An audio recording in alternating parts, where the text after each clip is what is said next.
Be a gentle bear and give Granny's gash a moisten with that cream.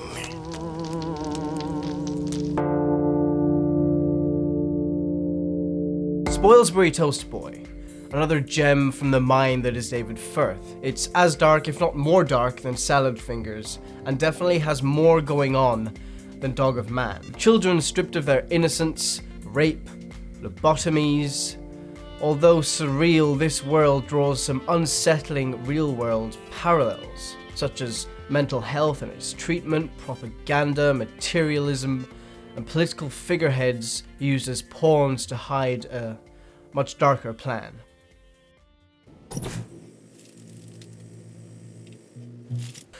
Hello everybody, welcome to YouTube Explained. My name is Vinny.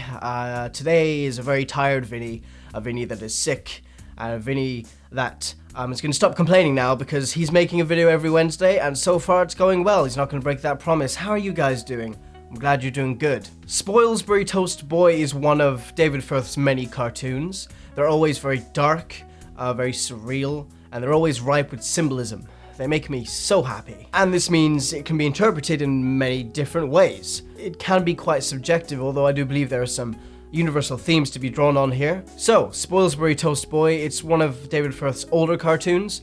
The first episode came out in 2004, so did the second, and then the final episode came out in 2005. The story is told in a non-chronological order, so the first episode is the last, and the last episode is the first in terms of progression of the story. So let's recap the story briefly here in chronological order, of course, for simplicity's sake. The story depicts our protagonist, Toast Boy, who lives with his sister Laish, not sure if I'm pronouncing that correctly, who live with their grandmother. They live in a desolate world where humans are scarce and are ruled by a breed of giant, intelligent beetles. The beetles use human children in order to produce toast to feed to their master. But their master doesn't seem to control them. He has neither wit nor physical ability over the beetles who serve him. So the beetles seem to feed him willingly, perhaps for biological reasons. Toast Boy's sister complains that she has mucus in her nose that's preventing her from breathing, so the doctor replies, "Perhaps you don't deserve to breathe," and she's drowned.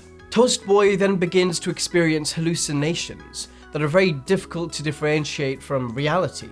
They tell him that his grandmother is a witch, that he should kill her, that he should slit her open and burn her nipples, more precisely.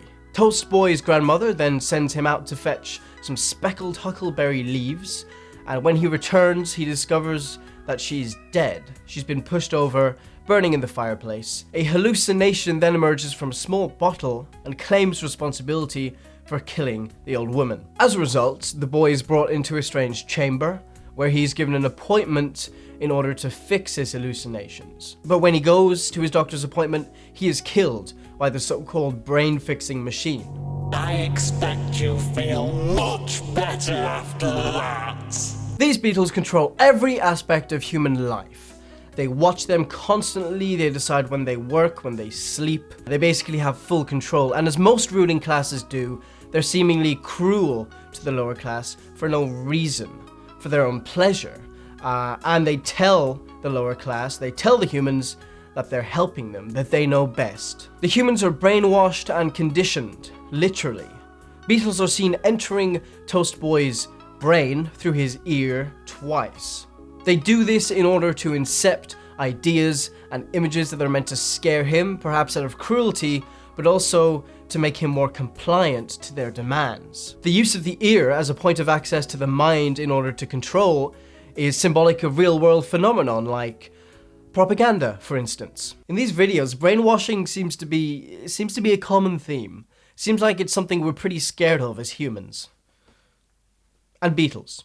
And rape. The common theory for this story, and for many of David Firth's animations, is that this is all a figment of the boy's imagination. That this world is imaginary. And yes, we could make that argument. We could make the argument that everything is in his mind, that this boy experienced abuse and trauma in the real world, which has led him to have these hallucinations, to have this bleak outlook on life, and to effectively, ultimately kill his grandmother. You could make the argument that the Beatles' treatment of the boy at the very end is symbolic of treatments such as lobotomy, which used to be common practice. Treatments that would cure an individual of epilepsy or OCD, for example, but would effectively kill the person inside. They would never be the same again. The man at the doctor's office clearly has a scar on his head that would suggest a lobotomy performed by the Beatles. And I do believe this comparison. I do think that David Firth is denouncing the treatment of mental illness. Perhaps this is something close to him or somebody he knows. But I find it easier to draw these comparisons, these parallels, by taking the world at face value. I think that as far removed as this world seems, as surreal as it is, it's our world. It's based off of our world, a dark, twisted version of our seemingly democratic and civilized society as seen through the eyes of a child. I mean, the scene where Toast Boy is forced to make toast is very similar to a school environment. He has to follow the rules, he is forced to go, just like all the other children there. And why is he being forced to create the toast? In order to feed some overlord that is only preoccupied with his own greed and glutton? Or, in real terms, to contribute to the economy and productivity of an ever-growing, greedy, materialistic nation? He is constantly given information that he is told is correct because his superiors know best. The dreams and visions that Toast Boy is given by the Beatles are equivalent to brainwashing by the media, similar to what Don't Hug Me, I'm Scared talks about, to what that symbolizes. Children being conditioned and brought up in a certain way in order to serve the greater good. When the Beatle enters his ear a second time in the final episode, or the first, however you want to look at it, he lets it, effectively accepting what they're telling him, no longer being able to defend himself. He's effectively broken at this point, a young, imaginative child that poses a threat to their society, crushed, like a Beatle. The boy and his sister are both killed by the Beatles. Why? Because they were both sick. The boy was experiencing hallucinations that were interfering with his ability to be productive and to serve the Beatles. And his sister complained of a medical condition which was hindering her breathing, also calling into question her ability to serve the Beatles. The doctor tells her that maybe she doesn't deserve to breathe, that she should die. Blaming her, he says that the mucus is intelligent and has told the Beatles that she deserves to die, making up an excuse under the facade of we know best. Basically, this society is leaving her die of asphyxiation, which is why she's drowned, because it's symbolic of society not helping her and then her dying of her breathing problems, because it finds no use in her. It calls her weak, it blames her. She is no longer serving the society in a way that she once did. And the same goes for Toast Boy. At first, I couldn't decide if Toast Boy had killed his grandmother or not. On the one hand, I'd like to believe that the grandmother was killed by the Beatles and by the society, symbolic of the destructive, of the useless old. But then how did the Beatles know that the Toast Boy was experiencing hallucinations? It seems to me, to put it into real terms, that the boy killed his grandmother through psychotic tendencies that he picked up by soul-crushing reality, or perhaps by trauma that was given unto him by his grandmother, who abused him, or by his parents dying, who are nowhere to be found. And after he did this, after he committed this crime, society tried to fix him by lobotomizing him with a brain-fixing machine, but effectively killing him. But also, the hallucination that claimed to have killed his grandmother came out of a small red bottle that isn't explained. To me, that looks like a small bottle of prescription pills. So basically, this medication would have worsened the boy's mental state, which would have led him to kill his grandmother. I don't need to tell you about the systematic medication of young boys and people with mental illness in Western society.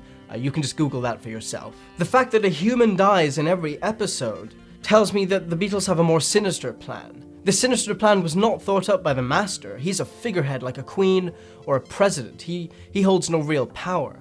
The Beatles, behind the scenes, hold the real power. And it seems that they're set on killing the humans off. Back into reality, the evil of greed and materialism is killing off what it means to be human, trampling on liberties and individual rights. In my view, there are just too many coincidences. The Beatles are symbolic of a police state, NSA, which monitors its population, brainwashes the young, and forces them down a certain path, all to feed a system that doesn't care for them. As for the name of the show, Spoilsbury might be the name of the town in which he lives in. Toast Boy named the protagonist. And toast, well, I'm not sure if there's a specific symbolism for toast, but that is what he feeds society with. That's what he feeds the gluttonous, ever-expanding, greedy society with. I suppose it didn't really matter what the specific food item was, only that it was a food item, something you consume to grow fatter. Too many carbs. One final thing to wrap this theory up. The time that Toast Boy is given for his doctor's appointment before he dies is 9:41. To quote the good book, John chapter 9, verse 41. If you were blind, Jesus replied, you would not be guilty of sin, but since you claim you can see, your guilt remains. This society claims it can see. It uses its so-called vision for cruelty and control over others. Thus, its guilt remains.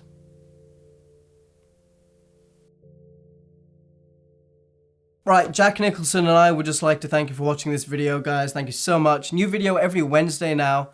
Very committed to this now. Please let me know what you thought of this down below. I'm pretty happy with this theory. I mean, to me, it makes a lot of sense. You probably won't agree with me anyway, so put your comment down below what you think about it. And yeah, cheers, guys. Let me know what you think about the video. I'm really tired. Yeah. Follow me on Twitter.